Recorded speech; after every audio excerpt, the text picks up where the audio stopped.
I had the coolest job that any electrical engineer could ever have on the ground crew for Solar Impulse 2, the first solar-powered airplane to fly around the world only using the power of the sun. IEEE USA has given me a competitive edge because of their support system. It is so much easier doing something and being out of your comfort zone when you have someone there saying, "You got this." IEEE USA is more than just a network, it's a family.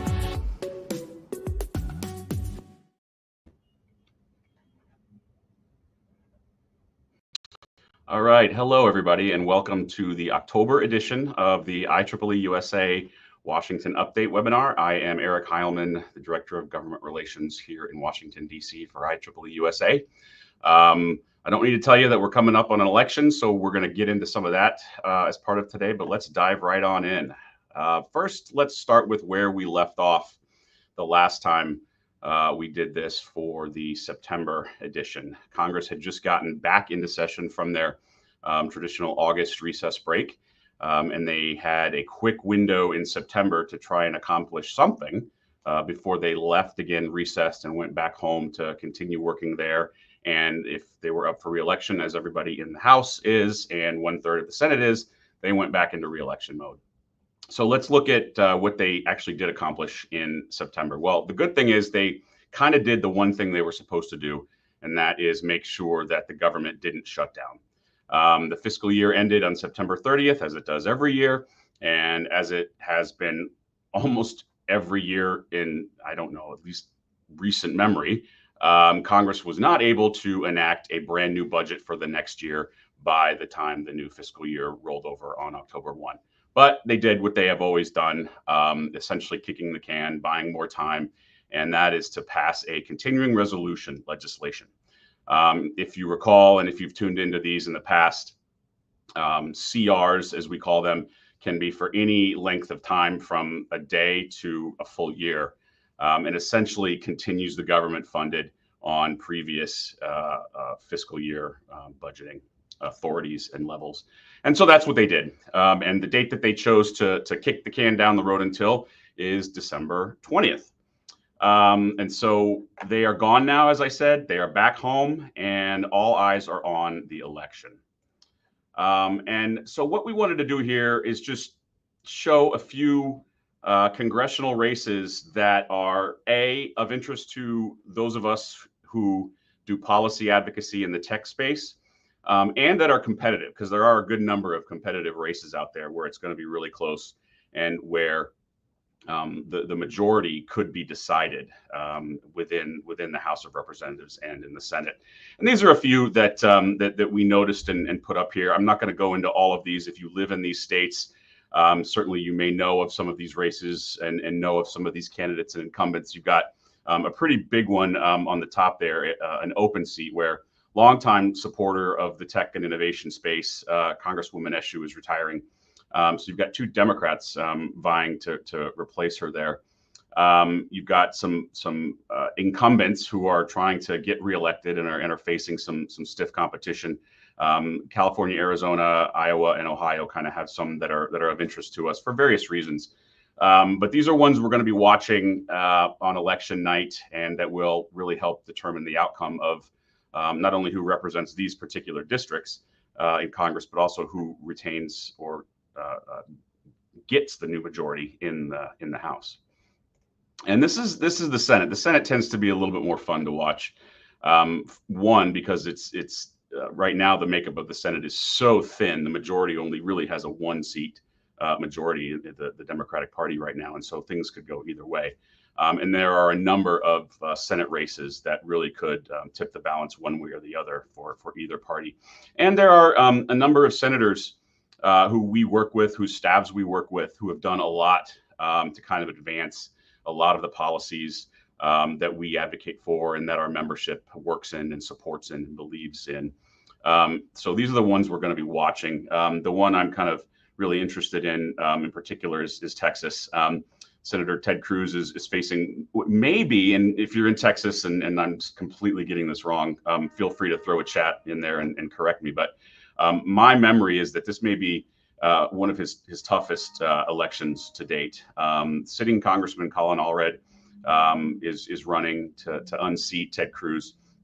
And Ted Cruz has been kind of a fixture in Washington and in the Republican sort of ecosystem nationally for some time now. And he happens to be the ranking member, the senior member of the minority party on the Senate Commerce Committee.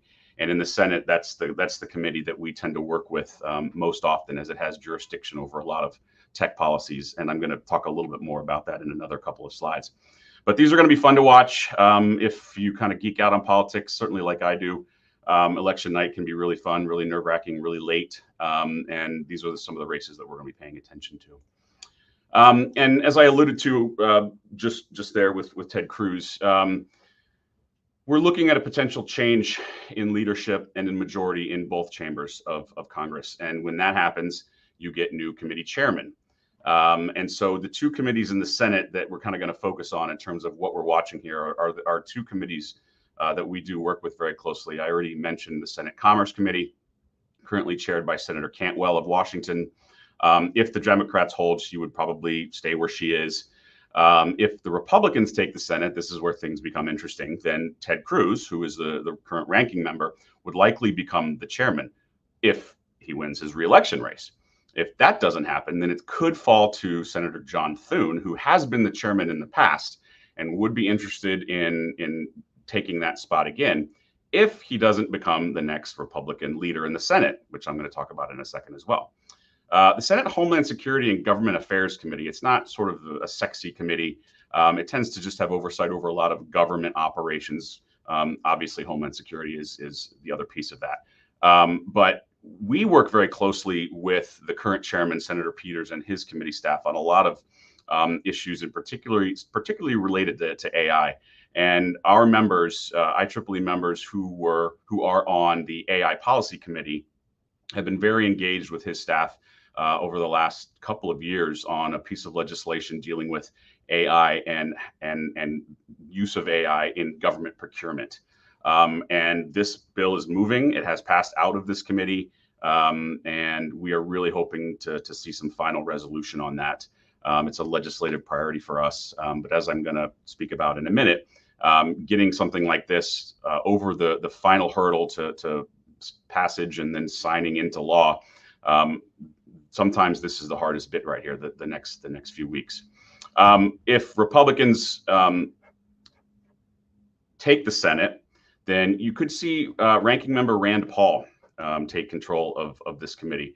A little bit more of a, I wouldn't say firebrand, because I don't know how accurate that really is, but he's outspoken on a lot of issues, tends to kind of go his own way a little bit, and has been fairly critical of wasteful government spending, and has specifically called out the National Science Foundation, which of course we do work very closely with and we do support in terms of funding and certain programming. So this could be a really interesting one to watch. In the House, the one committee we tend to spend a lot of time working with is the House Science Committee. And if Republicans hold the majority in the House, you're likely going to see a new chairman in Congressman Brian Babin, who represents Texas, a district in Texas. The current chairman, Frank Lucas, is likely expected to go run for the chairmanship of another committee that he currently serves on, and that's the House Financial Services Committee.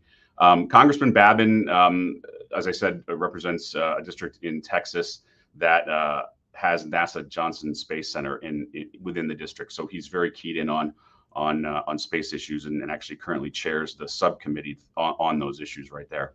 And if Democrats take the House, you're going to see the current ranking member, Zoe Lofgren, likely become the chair of House Science. She's kind of been a force on not just this committee, but she also serves on the House Judiciary Committee and has been in Congress for a long time. She's a senior member, pretty well respected, a pretty good legislator, really knows how to get stuff done in sort of the challenging morass of the House of Representatives.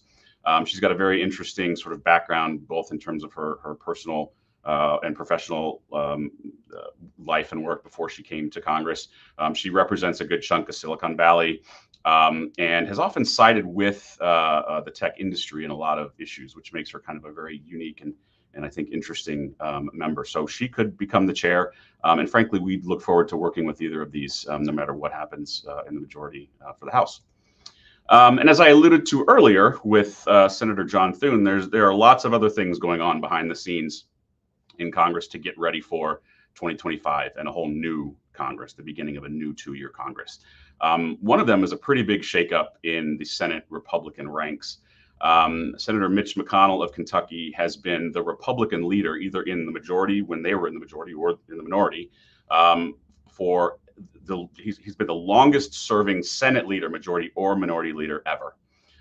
His stamp on a lot of policies and a lot of Republican happenings and issues and personalities is unmatched, frankly. Sometimes you love him, you hate him. He can be very polarizing, but he's been around for a very, very long time, and he's stepping down from that seat. He will continue serving his current Senate seat representing Kentucky, but he will no longer be the Republican leader, which throws it open to any sitting Republican senator to run for that seat. And we have 3 candidates right now, and I think, if I'm being honest, there's really only 2 candidates. Rick Scott probably is going to be the one that gets the least amount of votes, and this is all worked out within the Republican Senate ranks. The Democrats do their thing as well, but they've got Chuck Schumer, and he's not going anywhere. So it's probably going to be between Senator John Thune and Senator John Cornyn. So we're watching that very closely.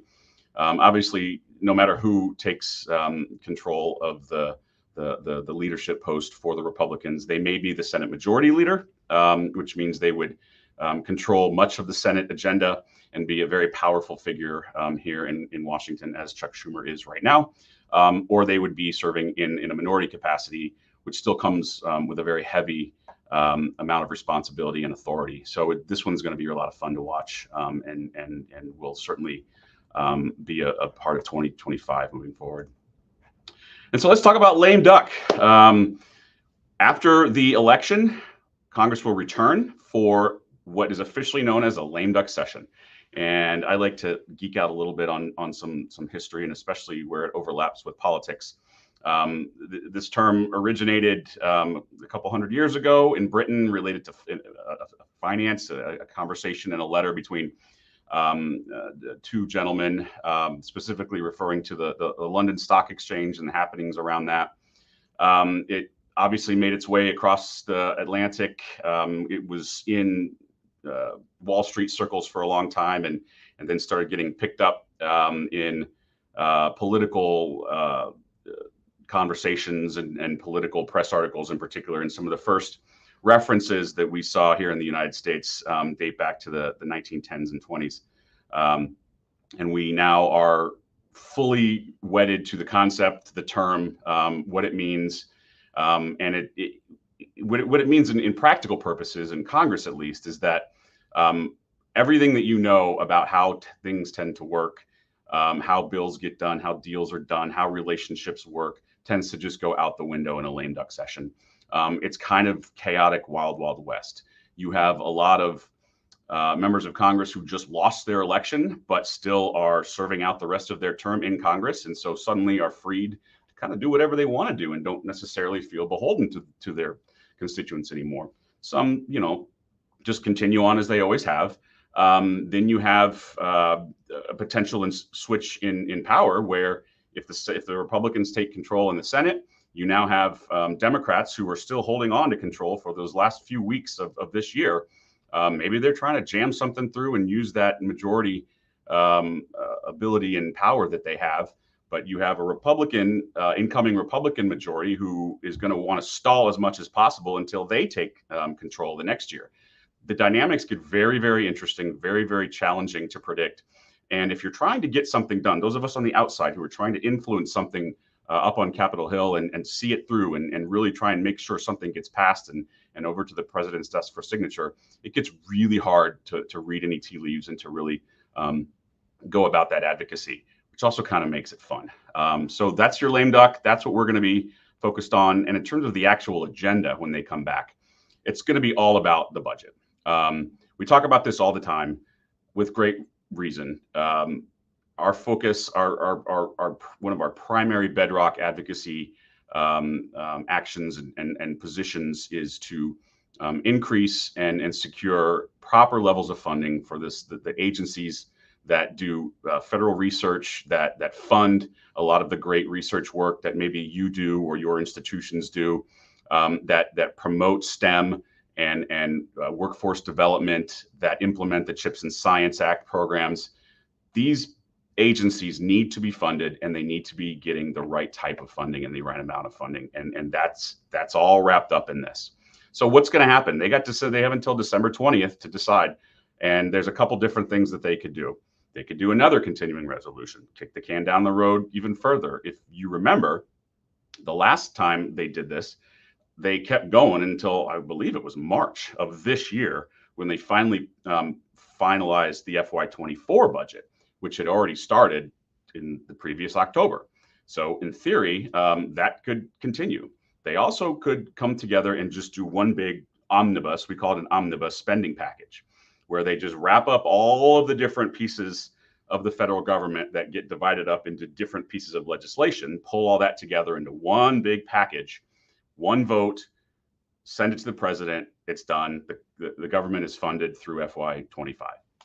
Or they could do a little combo, a CR for some agencies or some particular pieces of legislation where they can't get an agreement on, plus an omnibus spending package. We like to call that a cromnibus. We get a little dorky inside the Beltway here when we talk about these things.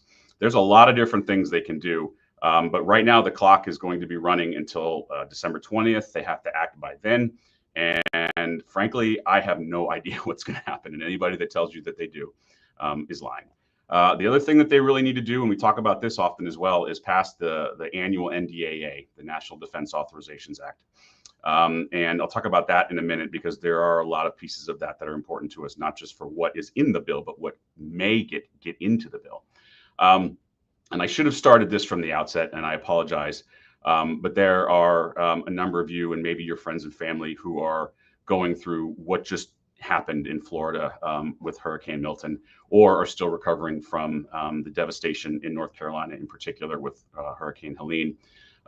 We know these are challenging times, and we hope everybody is safe and that there are brighter days ahead.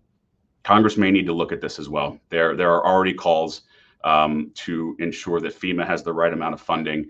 And oftentimes when disasters like this strike, natural disasters in particular, Congress can rally and come up with they call them emergency supplementals, supplemental funding bills that add extra money to certain regions of the country that are devastated and need help, certain agencies whose mission it is to be a part of the response and recovery and rebuilding.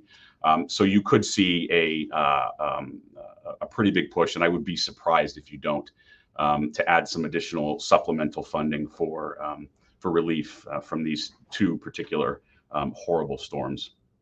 There could be something related to Israel as well in the situation in the Middle East right now. Not really sure legislatively what Congress would really do or how they would act, but I wouldn't be surprised if there's an attempt to bring it up. So this is the lame duck agenda. They come back into session the week after the election, and so get ready. In terms of the NDAA, as I've mentioned many times in this platform before, it's considered a must-pass bill. It hasn't lapsed; it hasn't expired essentially since 1961, and Congress and both parties take a lot of pride in that. And just the idea of not passing this bill is just would never happen. That's a horrible notion, and so they work very hard to make sure that it does happen. In Congress, when something is must pass and when not a lot of other things are really moving, that means it ends up attracting other miscellaneous pieces of legislation and provisions to get tacked on as a vehicle for other things. And that has been happening right now. And the way that the current NDAA is shaped, the House passed its version, almost $900 billion in June. It's kind of been sitting there waiting. The Senate has written its version. It hasn't been put to the full floor yet for debate and vote. There's a lot of differences between the two. And if you remember, basic how a bill becomes law, you do need to reconcile any differences in legislation passed by either chambers before being sent to the president. It's got to be identical language, and that process can be a little challenging. But just recently, the Senate kind of decided that it's going to bypass the traditional going to the floor first and then going to conference work out differences with the House, and that they're going to start sort of just allowing and accepting amendments that everybody deems agreeable.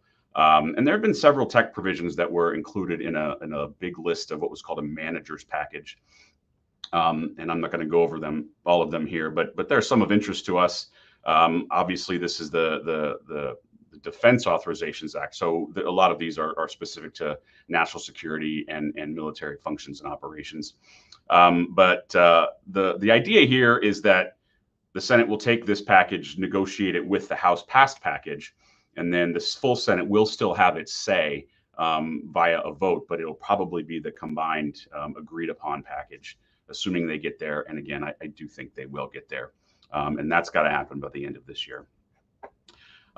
Courtesy of Axios Pro, a great reporting tool that we and many others here inside the Beltway use.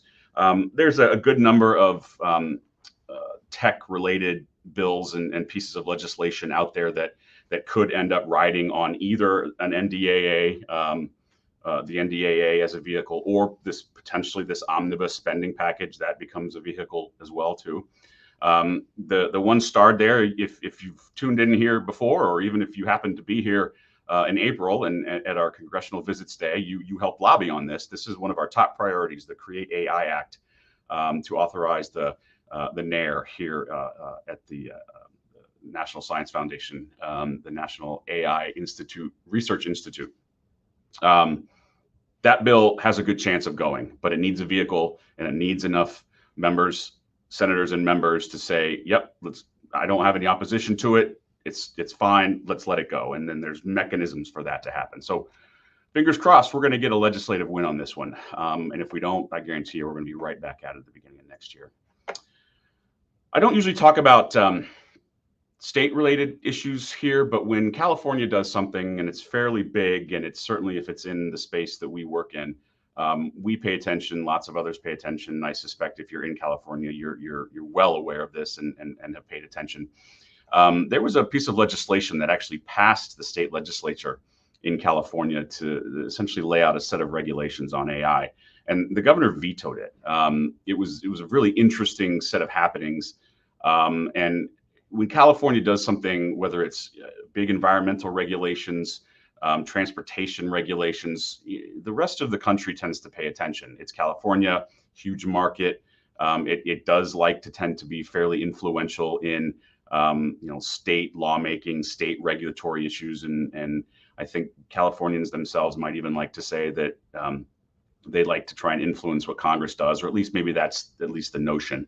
What Congress does on a national scale. And clearly that lens was applied to what was going on here. In the end, it would have been the very first AI regulation, one of the first set of regulations on AI in the United States. But you had a lot of opposition to it, including industry and including the aforementioned Zoe Lofgren, Congresswoman Zoe Lofgren, who may end up being the chairwoman of the House Science Committee. The point being with this is that there was sort of a shot across the bow from California to Congress. And as we've talked before, Congress has been pretty reluctant to actually enact a comprehensive set of regulatory guidelines and any sort of real framework for AI. And this is California saying, hey, we're looking to do this. Maybe this didn't happen this time, but we're going to do this again. And I think most companies, any individuals, anybody who would need to live under and abide by these regulations probably would prefer more of a national approach rather than a piece by piece by piece, state by state by state approach. Please, if you're in the tech space, industry space, and you work on this a lot more closely than I do, please correct me if I'm wrong. But just based on sort of what I have seen of this debate, and frankly, a lot of others that sort of fall into this, this path, that's kind of my sense of this. So I would not be surprised if the next Congress takes a look at what California almost did here and finally starts getting its act together on something a little bit more national. What that looks like, I have no idea, but I think they're at least going to give it a go. And so let's just kind of talk about what we've been up to event-wise here in Washington, here at IEEE-USA Government Relations. We had a great event about a month ago on Capitol Hill related to AI standards, global AI standards. Obviously, IEEE is one of the premier global standard setting organizations, and we certainly do what we can to promote that, to remind lawmakers of that, and to kind of help educate them on what that means. And as it applies to AI, it's particularly relevant to obviously a lot of what I just mentioned vis-a-vis California, but a lot of other issues that Congress is debating. And so we helped host a great event with our friends at the IEEE Standards Association, as well as the U.S. Chamber of Commerce. So we got great buy-in from industry as well. And you'll see on this list of panelists that there's a speaker from Microsoft, somebody from AWS, and then some of our own colleagues at IEEE as well. It was an event for the congressional audience, so we had a lot of staffers there who asked a lot of great questions, and it was just kind of something that we like to do on a very topical, relevant, and frankly, an issue that we know and we own. So it was a lot of fun. We had our second ICOP. You may remember we started a whole new program earlier this year that we are calling the IEEE-USA Congressional Outreach Program, or ICOP. We started it in Idaho, and the goal really was to bring together small groups of IEEE members, largely YPs and students, because we kind of want to get folks of the younger folks within our membership, interested and engaged in what we're doing at USA, but really what IEEE offers them more broadly. We organized them, and we went to meet with their U.S. representatives in their home districts. For CVD, we bring them here to Washington, fan them out on Capitol Hill. Obviously, not everybody can come to Washington, D.C., and so we wanted to make sure that there were opportunities for our members to engage with their federal policymakers and federal lawmakers where they live. Every U.S. congressman, every U.S. senator has an office in their state and in their district. They have staffs that tend to the needs and interests of the district on behalf of the congressman, congresswoman, senator. So we went to meet with those folks. Like I said, we started in Idaho, and just a little less than a month ago, about 3 weeks ago, we had our second one that was bigger than Idaho, and was just a tremendous success. We were in the Atlanta area. We met with both U.S. Senate offices, as well as two congressional representatives, and a Republican and a Democrat. It was a great event. We are definitely looking to figure out where we're going to go in 2025. If you're interested in hosting, or you would like us to consider trying to put something together in your area, shoot me an email. We have a sense for kind of what we're looking at, and what our resources will allow, and sort of the criteria that we want to sort of use. But we would love to hear from you if you think this is something you would love to be a part of where you live. And now let's start looking backwards. You heard me talk about the cruise all year practically, and it finally happened, and it was a tremendous success. And these pictures, gorgeous pictures, were taken on the cruise. And all I have to say is we are so thrilled that we are doing this. This is the second annual cruise. We're already in planning for the next one. So I don't know if it's as soon as next month, but certainly sometime next year, I'm going to start advertising for 2025 cruise. Next week, I will be in Scottsdale, along with a number of my colleagues and a number of other IEEE members, volunteer leaders from Region 6 and beyond, for a great one-day event on the packaging side of the chips supply chain and input structure. We're going to be hosting panels and fireside chats and a reception, and it's going to be great. There should be a link popping up here somewhere, and if not, you can find this right on our website. If you're in the area, please register and come say hi. And then we're doing our next iWork convention, as I've mentioned many times before, in Huntsville. Aerospace and defense is going to be the focus. This is coming together very nicely. We just secured NASA as a key sponsor, and so this is going to be a really big one. And if you're at all in this industry, or even somewhere in the Southeast, and are able to come to Huntsville for a day and a half, please consider doing so. It's going to be an outstanding event. All right, I'm going to leave you with this. Go vote. A lot of early voting has started already. Mail-in voting is starting. November 5th is election day. Please vote. I don't have to make the pitch from here about how much it matters. Even if you're in one of those states or districts where you don't think your vote matters because you're going to vote for the other guy when everyone else is voting for someone, those votes matter. And what was kind of fun was just today, a friend of mine posted this picture on the right, which is looking from inside the U.S. Capitol building, actually just outside the door, but in a portico, facing the National Mall, facing west on the National Mall, as the construction platform for the 60th presidential inauguration ceremony is already taking shape. There's about 115 days until the next swearing in of the next president. I haven't really talked about the presidential race much here on this in this particular webinar. I have sort of talked a little bit about some of the candidates and their tech policy leanings before, but obviously this is a really big deal, and it's happening. It's coming. So go vote. And with that, I will take questions. And I'm seeing, let's see, I'm not seeing any questions. So Don, I'm Don. I'm glad you mentioned that on the move trucks, and I meant to look into that and have something to give to this audience and to you for this presentation. And I'm sorry that I didn't, because I know that is a really big deal and a great resource for everything that's going on in Asheville and certainly now in Florida. So Don, we can have a lot more information on what the move trucks are doing right now, because I know they're engaged. I don't always have direct line of sight on what they're doing, but I didn't mean to mention that as part of this, and I apologize. So Don, thank you for bringing that up. All right, anything else? Anybody else got anything that they can throw in here? If you can find the chat, I know sometimes it's hard to find that chat box. It does depend on what platform you're watching this on as to where it is. So I wish I could tell you exactly, but it really depends what you're watching it on, how you're watching it, that sort of thing. All right, well, if you can't find that chat box, but you do want to ask a question or have a comment, you know how to find me. There's my email, there's my phone number. And so with that, I will say, see you next month.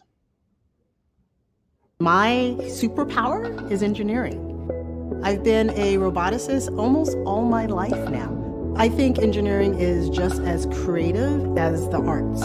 Engineers, we solve problems. It impacts the world. It makes a difference. Without IEEE, I don't think I would have the network that I have. Anyone can get involved with IEEE USA at any time. There's an immense amount of value for anyone at any career stage.